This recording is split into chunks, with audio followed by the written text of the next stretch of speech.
今天是种落了以后的隔一个礼拜，它已经裂开了，跟我的预期一模一样。给大家看一下，它现在就是这样裂开的，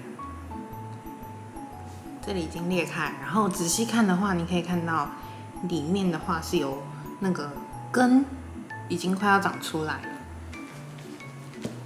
然后它的第二阶段就是会像这样子，根已经很明显的出来，我就会把它移到这个盆子里面。它会现在慢慢的在这个里面长，所以我就继续让它放在这里面，直到已经看到根已经出来了，再移到这种盆子里面，然后下面装水。那这个已经种比较久了，它真的已经完全有根了，然后也长出叶子。超可爱的，给大家看一下它的叶子，有够可爱。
我从好市多买回来的墨西哥饼皮都会这样子，把它一层一层隔开冰冷冻，要吃的时候直接拿出来用就可以了。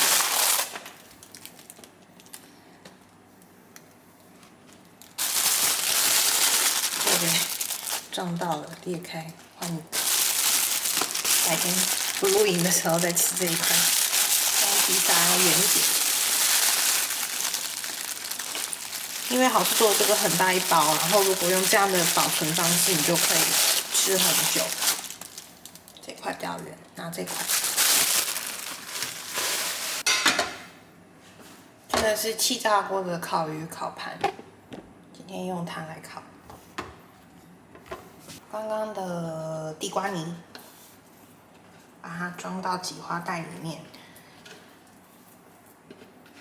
加地瓜的披萨真的很好吃，韩国都有这种披萨，然后台湾很少有，但是真的好好吃哦。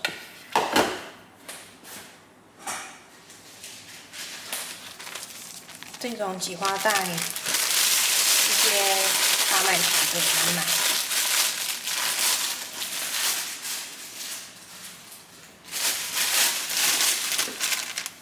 可以用一个杯子装着，然后你就会比较好放那些料。我今天就很懒惰，就不用。我的刮板放在之前的地方，忘记拿过来。今天用刀背刮。刮好了以后，在上面的地方可以打结，就会很好用。或者是夹夹子也可以，不一定要用拔的。然后呢，在开口的地方剪开，挤一圈慕斯。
我很少买乳酪丝，我都是用这种切片的乳酪，所以我就用切片的乳酪把它摆上去。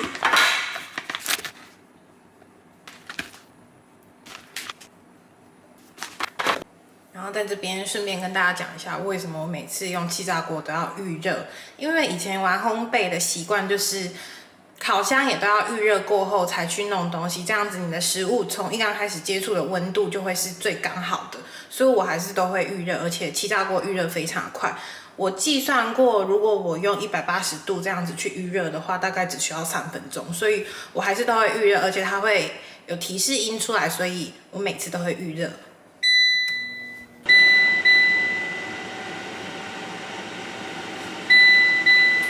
就像这样子，它180度的时候就会跳通知音给我，然后我就可以把东西放进去了。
这个是在好事多买的虾仁，我都会买21到25只的，因为我觉得它的大小吃起来比较刚好，再小一点的又太大只。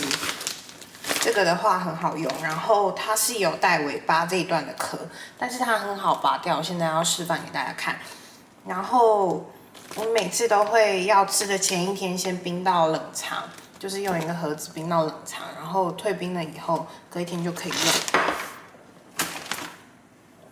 它的话就像这样子，这里有壳，你只要抓住这个尾巴这个位置，然后一个指甲扣住这边，轻轻一拉，它就可以分开了。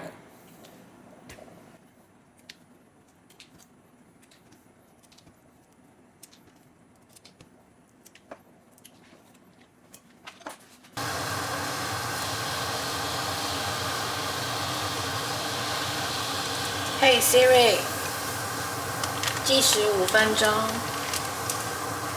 5分钟，计时开始。